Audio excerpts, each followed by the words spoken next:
Assalamualaikum warahmatullahi wabarakatuh. Selamat datang kembali di Urban JTV bersama saya Muhammad Fauji. Pada kesempatan kali ini, Urban JTV kehadiran tamu yang istimewa. Ada dua orang bersama saya. Yang pertama adalah Kang Deden Buana. Kang Deden Buana ini adalah Sekretaris Jenderal Forum Pok Darwis Kabupaten Bekasi. Kang Deden, terima kasih udah hadir ke sini. Kemudian bersama kami juga yaitu Teh Anita Indriani.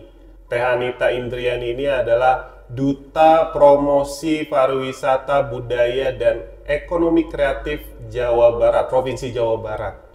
Jauh banget ya Teh? Dari Bandung? Dari Bandung. Oh, luar biasa ini kesempatan yang sangat luar biasa sekali bahwa kita bisa dihadiri oleh dua orang yang bergerak di bidang industri pariwisata. Kabarnya sehat semuanya? Alhamdulillah. Abang dan Teteh? Alhamdulillah. Ini jauh kalau Kang Deden. Saya asli pribumi sini saya. Oh, kabupaten? Kabupaten Bekasi. Iya. Nggak jauh ya Mas saya? Enggak.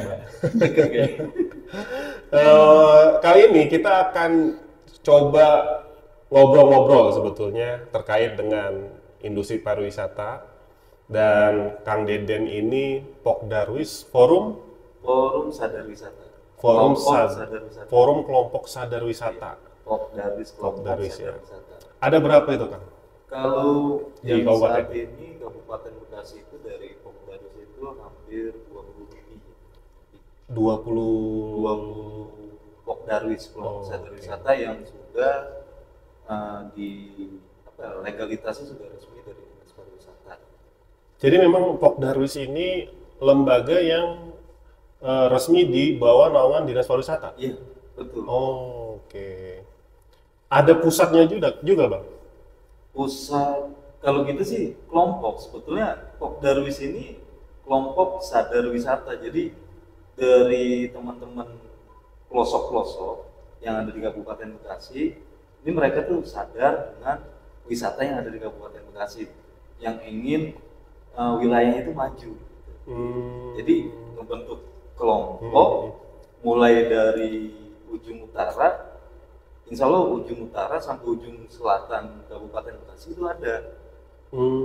Dari 20 ini itu tersebar di seluruh wilayah. Ya? Iya, cuma dari beberapa kecamatan yang belum ada kelompok sadar wisatanya.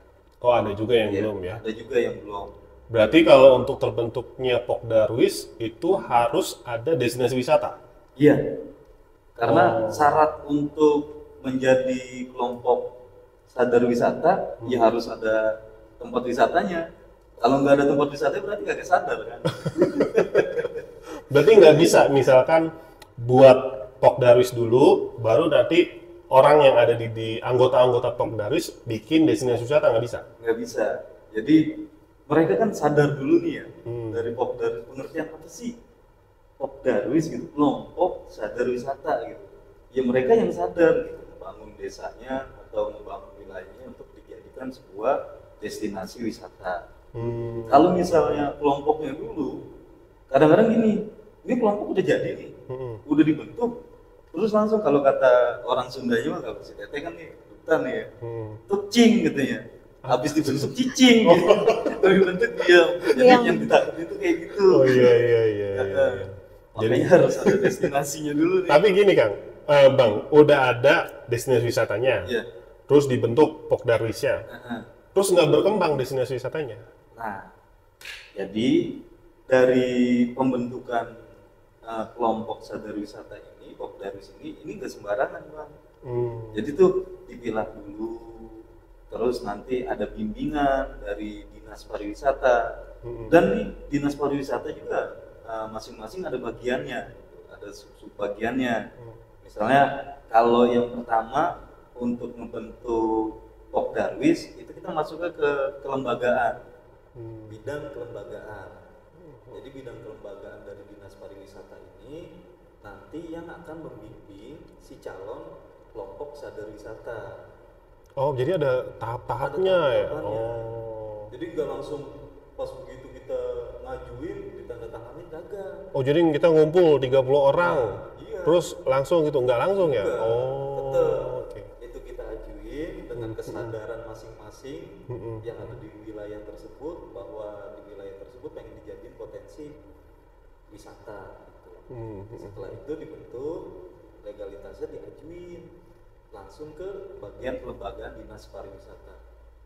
Enak kok sebetulnya, kita Iya, diarahin iya, pasti. iya. Oh, pasti diarahin Pasti kalau memang diarahin. sampai bener-bener siap ya? Iya, yang penting ini di wilayahnya harus benar-benar ada destinasi wisatanya. Oke, oke, Iya. oke. Nanti saya pengen nanya tentang destinasi wisata. Iya, siap, siap. Bang Deden, saya mau ke Teh Anita dulu. Teh Anita lagi ada promosi apa nih? Lagi ada program apa? Di Kalau Duta- di Duta Pariwisata sebenarnya sekarang lagi promosiin beberapa desa wisata atau destinasi wisata di Jawa Barat. Oh gitu. Ya. Apa teh yang lagi ini banget nih, yang lagi viral Yang, banget nih? yang lagi viral itu ya desa wisata sih kalau sekarang sangat diminati karena di sana terdapat budaya atau kearifan lokal yang dimana itu menjadi salah satu daya tarik khususnya wisatawan mancanegara. Kalau bicara desa wisata di Jabar misalkan, ini kondisinya gimana teh? Apakah sudah cukup berkembang atau memang masih tahap lebih banyak yang rintisan? Ya. Kalau desa wisata itu kan ada beberapa tahap ya. Ada yang pertama itu ada rintisan, yang kedua ada berkembang, yang ketiga maju, dan yang keempat mandiri gitu. Jadi tergantung desa wisata yang mana itu ke tahap yang mana dulu. Kalau yang sekarang kan saya alhamdulillah diundang oleh Desa Wisata Sukamurni nih, yang dimana Desa Wisata Sukamurni ini kalau saya lihat ini masih dalam rangka rintisan. Nah di sini saya akan mempromosikan atau memajukan Desa Wisata Sukamurni ini agar menjadi berkembang, maju dan mandiri. Insya Allah kedepannya saya doakan menjadi atau bisa menjadi adwi gitu. Iya, iya, iya. Amin, amin. Jadi itu desa wisata juga ada klasifikasinya ya? Iya. Nggak langsung dia hanya desa wisata aja gitu. Iya. Dari yang contoh Sukamurni yang sekarang ini masih Ya, rintisan. rintisan. Iya. Oke, nanti dari rintisan naik ke Berkembang, berkembang. Terus? Dari berkembang maju. Itu paling tinggi. Yang paling tinggi itu mandiri. Oh, mandiri. Iya. Di Jabar ada yang mandiri. Yang khususnya yang sudah mempunyai anugerah desa wisata itu sudah mandiri. Oh, berarti saya mau nanya itu, tapi nanti ada pertanyaan lain. Baik lagi Kang Deden. Kang Deden, ini kan saya suka dengar tuh banyak Pok Darwis yang belum bisa bersinergi dengan pemerintah. Ini apa sih Kang sebetulnya kendalanya, Bang Dede? Belum bersinergi. Iya, kalau kita tahu ini kan desa-desa wisata ataupun destinasi wisata itu kan ada di pedesaan ya. Nah ini terkadang tuh ada singgungan antara desa wisata, kemudian misalkan BUMDes, kemudian pemerintah desanya dan Pok Darwis. Nah ini kita ngebedain nih, yang tadi udah dibahas sama Teh Anita tentang desa wisata dengan wisata desa, terkaitannya kayak gitu ya. Itu beda ya? Beda. Oh, oke. Karena dari sini kadang-kadang kita juga suka bingung ya, ngebedain desa wisata dengan wisata desa. Jadi wisata desa itu, ini kayak teman-teman sekarang nih, kayak teman-teman Pok Darwis yang ada di Kabupaten Bekasi, khususnya itu wisata desa. Jadi cuma wisatanya aja gitu, destinasi yang ada di desa tersebut. Gitu. Jadi cuma titiknya satu titik, cuma wisata desa. Kenapa sih nggak bisa sinkron gitu ya? Kenapa sih nggak bisa ini bukannya nggak bersinergi dengan pemerintah atau dengan dinasnya gitu? Kadang-kadang dari teman-teman juga banyak keluhan, ini kayak gimana sih sih bang gitu kan. Kita mana pengunjung sepi, apalagi kemarin pas dari pandemi itu kan banyak yang teman-teman collab juga karena wisatanya pengunjung kan nggak ada. Kan kalau misalnya kita berwisata secara daring juga agak susah juga kayaknya. Iya, tapi dulu pernah muncul tuh bang, virtual tour. Iya, kayak kan rame tuh kan Pas virtual COVID tour. gitu. Iya, saya pernah diundang sama salah satu travel lah ya, yang memang dia spesialis luar negeri. Virtual tour ke Turki. Wah enak juga nih virtual tour. Cuma ngeliatin cuma ngeliatin ini Turki di destinasi ini gitu. Ya nggak seru ya. Iya, nggak seru. Nah cuma ada nggak bang kendala-kendala di teman-teman Pok Darwis ini selama abang jadi sekjen? Kalau kendala sih banyak. Kendala sih banyak ya? Tentang kayak buat pembangunan destinasinya. Karena kan Pok Darwis itu kan kelompok sadar wisata itu mereka itu mandiri semua teman-teman. Jadi apa yang mereka bangun itu secara mandiri. Jadi ibarat kata orang tua dulu mah nih, ya goreng ikan sama minyaknya gitu. Nah ternyata nih yang didapat ini ikannya kagak ada minyak ya bang. Jadi nggak bisa digoreng. Nggak bisa digoreng. Mau diganti direbus nggak ada juga kompornya ya.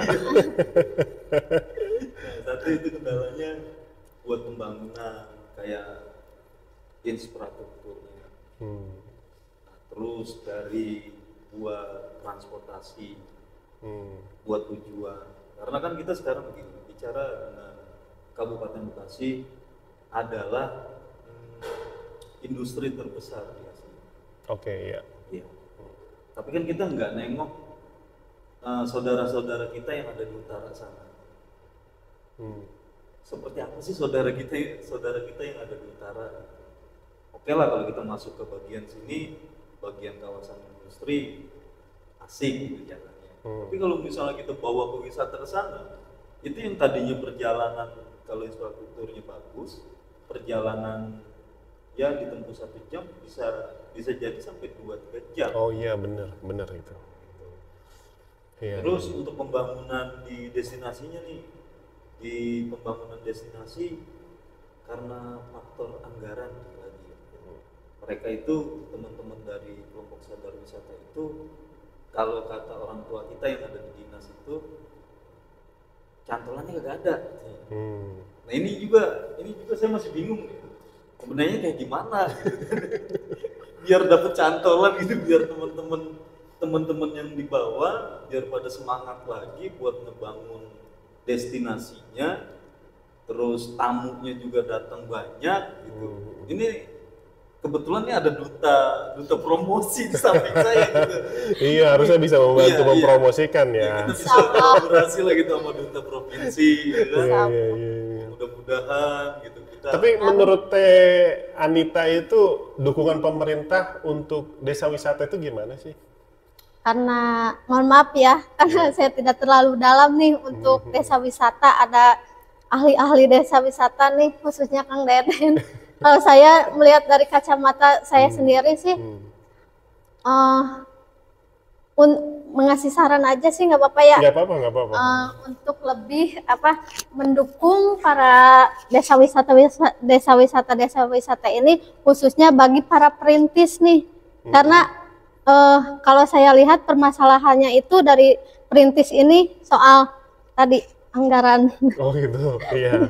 Untuk membangun infrastruktur. Iya, baik fasilitas, prasarana dan prasarana itu kan membutuhkan anggaran. Nah, gimana caranya desa wisata dengan pemerintah bisa berkolaborasi atau bekerja sama dengan baik? Karena tentunya saja ini juga untuk yang pertama kan desa wisata itu juga sebagai visa daerah ya, visa negara juga ya dari pariwisata kan. Terus yang kedua itu kan untuk mensejahterakan masyarakat gitu.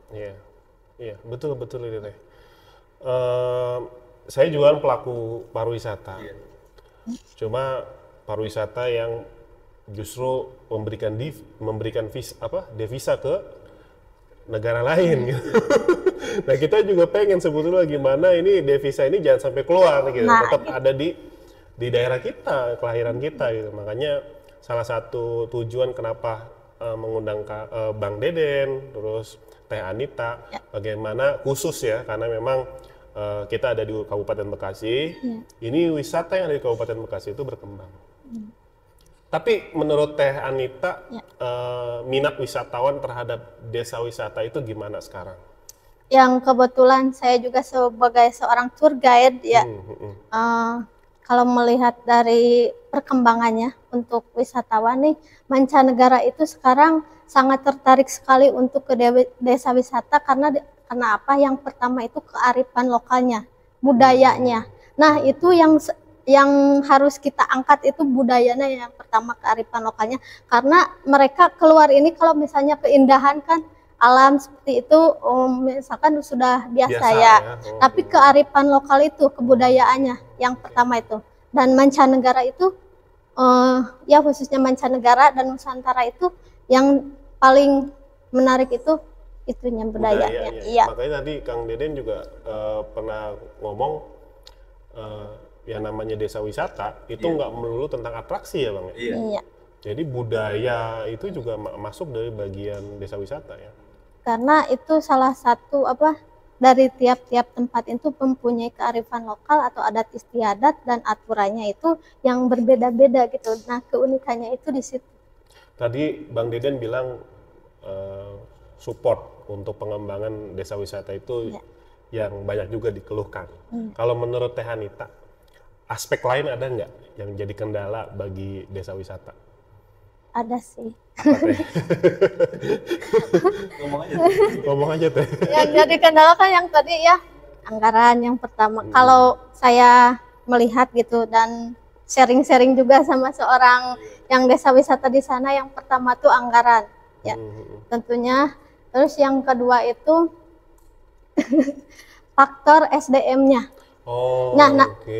Faktor SDM-nya yang dimana kita juga harus membranding si masyarakat tersebut, misalkan menjadi local guide, yang dimana di situ harus paham akan desa wisatanya tersebut, dari mulai misalkan fasilitasnya, sarana dan prasarannya, keunikannya, alamnya, budayanya. Jadi harus hafal dari SDM-nya juga. Jadi, nah yang ketiga itu promosi. Nah, promosi itu kan sekarang lewat media sosial itu sangat lagi booming-boomingnya ya. Bahkan kalau oleh media sosial ya, dalam beberapa detik itu langsung bisa viral. Nah itu, kalau menurut saya 3 hal itu sih. Jadi nggak melulu bicara masalah infrastruktur, uang ya. Iya. Tapi juga SDM-nya, kemudian promosinya. Buat apa bagus, udah dibangun, tapi lemah promosinya. Akhirnya nggak bisa ngedatangin pengunjung. Nah, jadi di mana promosi? Jadi promosi itu yang pertama itu bisa melihat, orang bisa melihat dulu. Setelah melihat bisa mengetahui, oh ini di sini nih. Nah, setelah mengetahui sehingga menyentuh hatinya untuk datang ke desa wisata tersebut. Iya. Betul. Balik lagi ke Bang Deden. Bang, kita kenal Pok Darwis. Kita mengenal juga desa wisata. Dalam setiap pembentukan desa wisata, itu ada nggak sih keterlibatan Pok Darwis? Kalau keterlibatan Pok Darwis, ini sebetulnya sih kalau teman-teman di bawah bisa menangkap gitu ya, teman-teman dari Pok Darwis bisa menangkap. Ini sebetulnya ada keterlibatan dari kelompok sadar wisata. Jadi saya kembalikan lagi bedanya desa wisata dengan wisata desa nih ya. Ini jangan sampai kita salah mengartikan antara desa wisata dengan wisata desa. Apa sih desa wisata itu gitu kan? Apa sih wisata desa gitu. Nah, teman-teman Pok Darwis yang sekarang lagi berjuang itu salah satu bagian dari wisata desa. Jadi memang fokusnya di wisata tersebut. Beda dengan desa wisata. Tadi kita udah menyampaikan sedikit tentang desa wisata gitu. Desa wisata itu apa sih gitu. Yang pertama kan tadi tentang kebudayaannya, kearifan lokalnya, terus tentang UMKM-nya itu ya, ekonomi kreatifnya di situ. terus tentang alamnya. Ini unsur ini nih kalau untuk desa wisata itu mencakup keseluruhan gitu yang ada di desa tersebut. Jadi nanti sebagai apa? Sebagai atraksi desa wisata. Gitu. Ini perbedaan antara desa wisata dengan wisata desa. Oke. Tapi desa wisata berarti ada legalitasnya atau hanya penyebutan nama aja? Kalau desa wisata ya harus ada legalitasnya. Oh, harus ada legalitasnya. Iya. Itu harus dari mana itu Bang biasanya? Yang paling pertama itu dari desa. Pokdarwis juga sama. Legalitasnya yang pertama itu dari desa dulu. Jadi kita semua itu sebelum membentuk legalitas itu yang membentuk itu dari desanya dulu. Kalau untuk Pokdarwis, kelompoknya itu minimal 30 orang. Oh. Untuk pembentukan Pokdarwis nih ya. Ya, setelah kita kumpul, setelah kita membahas gitu kan. Nah, ini 30 orang. Dan desa wisata pun sama. Ini 30 orang. Oh, 30 orang juga. Ya, cuma si desa wisata ini kalau sebagai ini saya sih gambaran saya gitu ya. Saat ini nih masuk juga ke ranah salah satu dari bagian usaha gitu, usaha desa. Oh, jadi unit usaha desa. Iya. Nanti kita kembali lagi ke ke BUMDes gitu kan. Tinggal katanya ke situ, kita larinya ke situ. Berarti kriteria desa wisata itu sederhananya apa tuh Bang? Kriterianya yang pertama paling sederhana nih ya, masyarakat desa yang ada di desa tersebut. Tadi kalau Teknita sampaikan, ya yang bisa bicara tentang desa tersebut ya masyarakat situ gitu. Iya.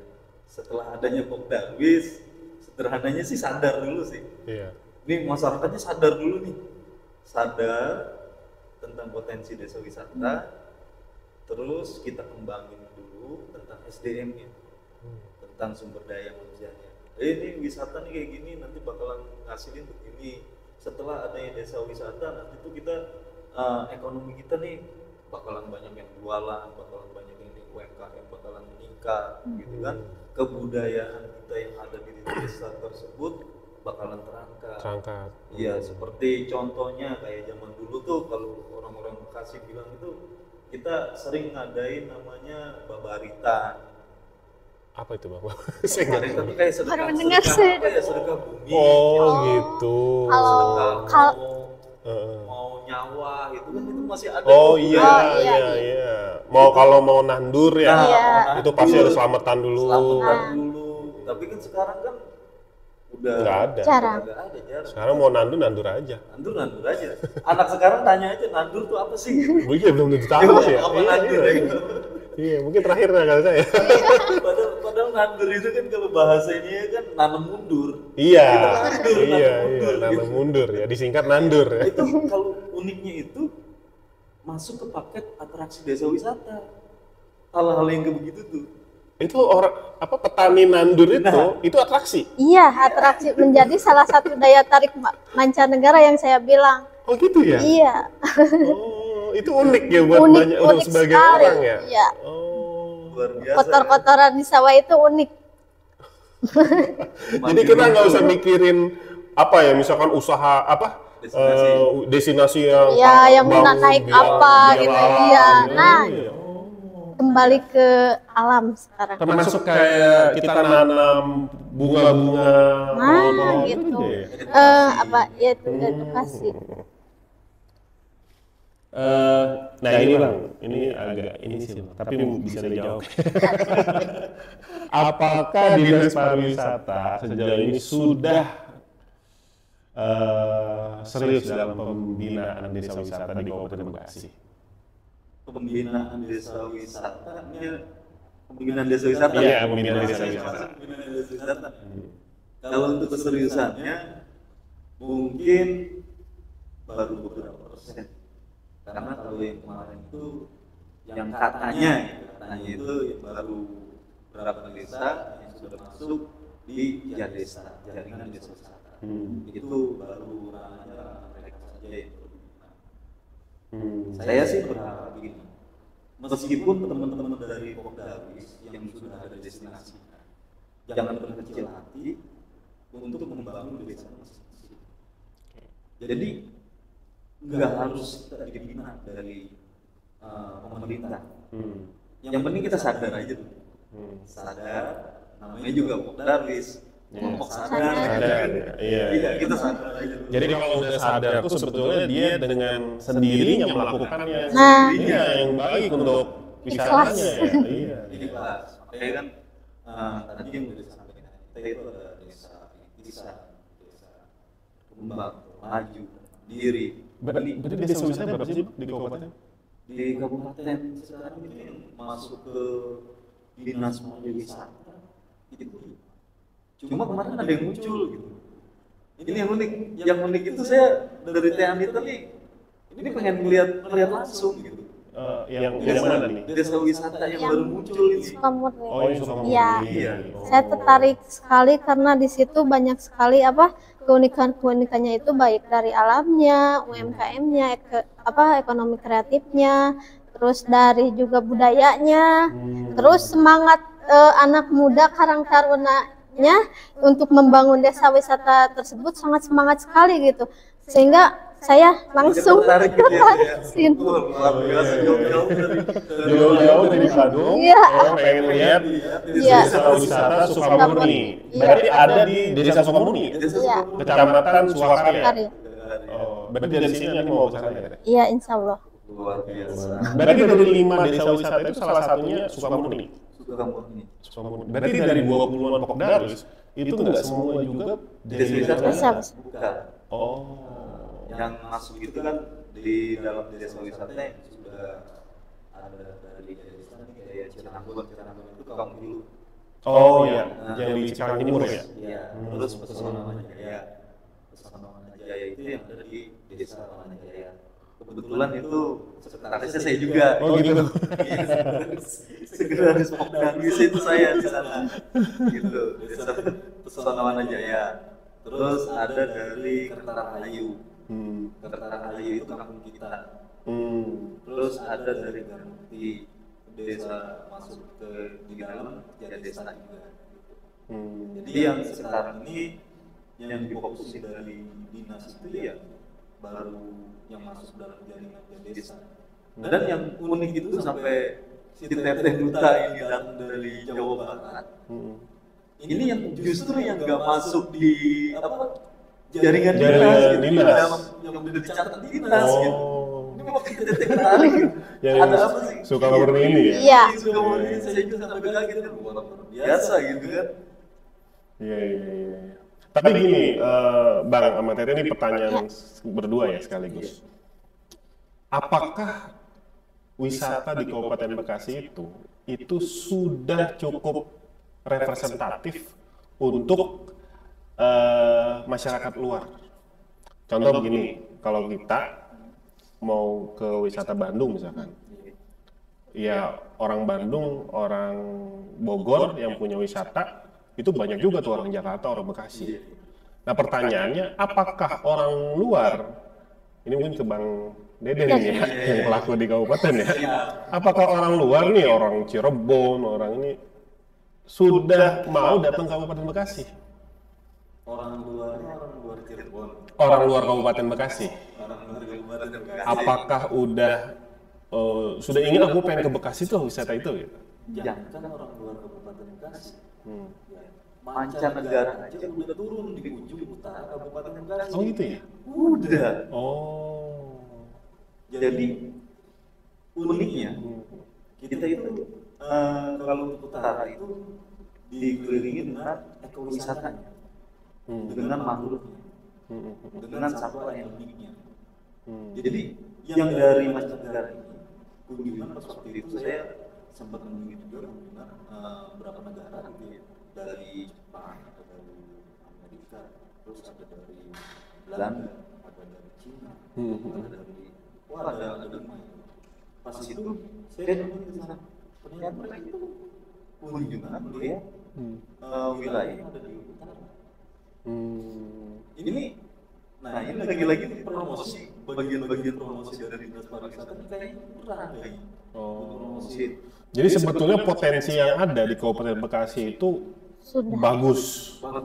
Tapi pengelolaannya termasuk promosinya yang kurang nih ya. Promosi kurang, polesannya nih, polesan dari destinasinya nih, coba tuh. Agar dipoles lagi tuh.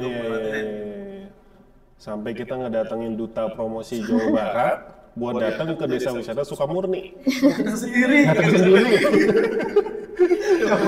Diundang tapi datang sendiri. Luar biasa ya. Harusnya Teteh ke sono dulu, ke desa wisata Sukamurni dulu. Kan ini sembari lewat baru nanti baru ke sini Teteh cerita tentang Sukamurni ada apa, ada ini ada ini. Oh ya boleh nanti kalau mau pulang ke Bandung silakan kita boleh. Teh Anita balik lagi ke Jawa Barat. Destinasi desa wisata apa yang direkomendasikan di Jawa Barat? Saya nggak mau nyebut namanya ya, gitu ya? Karena menurut saya potensi desa wisata yang ada di Jabar bagus semua. Karena tergantung kan kalau desa wisata itu ada unsur-unsurnya nih. Perkembangannya itu dari 5A ya, ada amenitas, aksesibilitas, terus aktivitasnya, terus dari 3P-nya juga pengelolaan, promosi, pemberdayaannya. Nah itu apakah desa tersebut sudah mencakup itu semua atau belum? Terus dari unsur-unsur pembuatan desa wisata itu kan yang pertama itu keunikannya, kedua alamnya, masyarakatnya, budayanya, terus masyarakatnya. Terus yang ketujuh kenyamanan, keamanannya buat si pengunjung atau sabta pesonanya gitu. Apakah sudah termasuk ke dalam 7 tersebut atau tidak gitu. Kalau menurut saya. Iya. Wah, saya tuh kemarin ngeliat acara Gebrak. Jadi di acara Gebrak itu juga ada yang namanya penghargaan bagi desa wisata di Kabupaten Bekasi. Ya. Yang mendapatkan award desa wisata terbaik di Kabupaten Bekasi itu adalah desa wisata Pesona Wanajaya. Nah, saya sih nggak tahu karena saya kan bukan. Oh, abang Pesona Wanajaya. Oh gitu ya. Mungkin tadi yang Teteh jelasin tentang kriteria desa wisata, kenapa juga jadi apa namanya desa wisata terbaik, mungkin itu parameternya ya. Iya. Oh, gitu ya. Unsurnya mungkin sudah masuk nih. Mana Jaya? Tapi ada komen nggak bang? Agak-agak serem juga. Ada komen nggak Pesona Wanajaya jadi the best desa wisata? Komen apa ya, lebih meningkatkan lagi tentang administrasi. Oh. Ya kebetulan saya sekjen. Dari sini gitu ya? Iya. Ya lagi-lagi itu kembali dengan selalu berkolaborasi dengan pemerintahan. Jangan pernah kita meninggalkan pemerintah.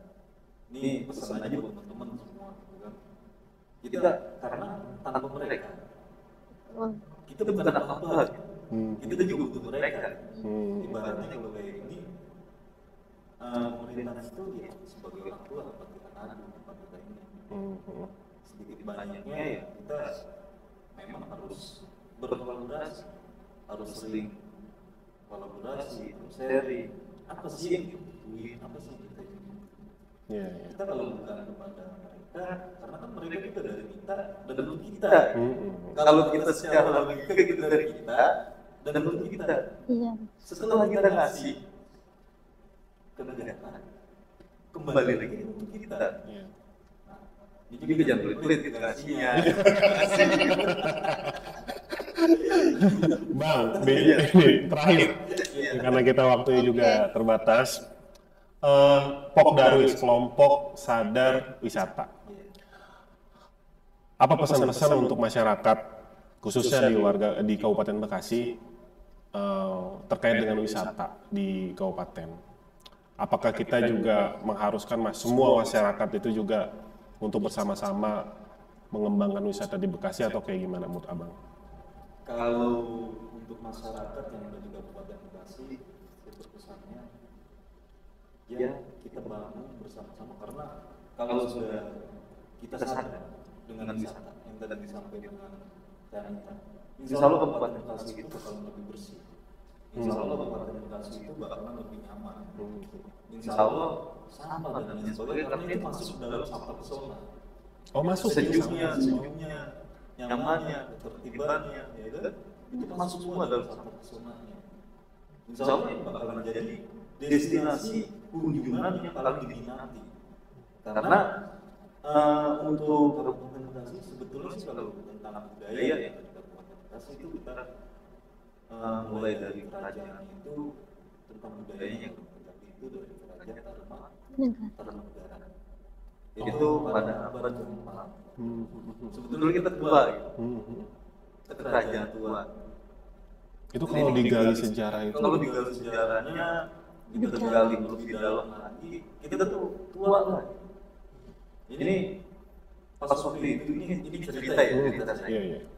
Saya pernah dulu dengan kiai. Saya orang kampung, gitu kan? Saya orang kampung. Saya pengen tempat kelahiran saya, Kabupaten Bekasi itu bisa dilihat atau bisa benar-benar akan gitu tentang wisata. Terus saya pas itu benar-benar tahu. Saya sempat mengajar itu. Pas begitu ketemu dengan salah satu kiai di Jawa Timur, pesan beliau angkat dari budaya untuk menimbulkan nama benar-benar Bekasi. Jadi kita nggak usah malu kita bawa budaya kita, karena budaya itu sebagai ciri khas kita atau sebagai kekuatan kita. Orang lain itu bakal tertarik kalau kita punya budaya, karena kita punya pendirian. Ya kayak sekarang ini kan Kabupaten Bekasi itu kan banyak beberapa macam suku, banyak beberapa macam bangsa yang ada di Kabupaten Bekasi. Ya saya pesan dari masyarakat Kabupaten Bekasi, jangan sampai kita menghilangkan ciri khas atau budaya kita. Meskipun mereka masuk ke dalam wisata kita, desa wisata kita, ya mereka harus mengikuti prosedur SOP gitu kan, yang ada di desa wisata tersebut. Jadi mulai dari kearifan lokal. Ternyata orang-orang mancanegara itu lebih senang dengan kearifan lokal orang Indonesia, lebih mengikuti. Jadi yang uniknya ini nih, yang uniknya ini tentang desa wisata, itu yang kita jual itu paketnya. Paketnya? Iya. Berapa malam dia nginep di desa tersebut itu yang menjadi konsep untuk masyarakatnya yang ada di situ. Dan nggak usah bingung-bingung, kita nggak punya homestay, kita nggak punya penginapan bagus. Kita sendiri aja. Di situ ada paket homestay tidur sama warga. Berbaur dengan ketika warga makannya tahu tempe sama sambal, mereka juga sama mengikuti. Ketika aktivitasnya nandur di nyawa, mereka juga sama ikut. Itu paketnya. Itu ada marketnya bang? Ada marketnya. Oh ada ya tadi? Itu lebih mahal dari wisata apapun. Gitu.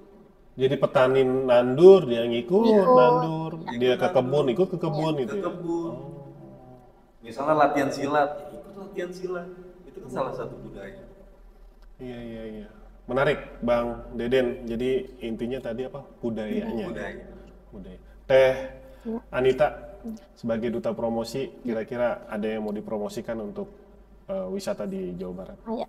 Untuk seluruh destinasi wisata yang ada di Jawa Barat, terutama desa wisata, apalagi yang sedang merintis nih untuk berkembang kemudian maju, yang insya Allah nanti mandiri, jangan putus harapan, terus bersemangat. Insya Allah saya sebagai duta promosi Jawa Barat, dan juga silahkan untuk Smiling West Japa Ambassador 2023 silahkan boleh kontak SPJ untuk mempromosikan wisata-wisata yang ada di Jawa Barat ini.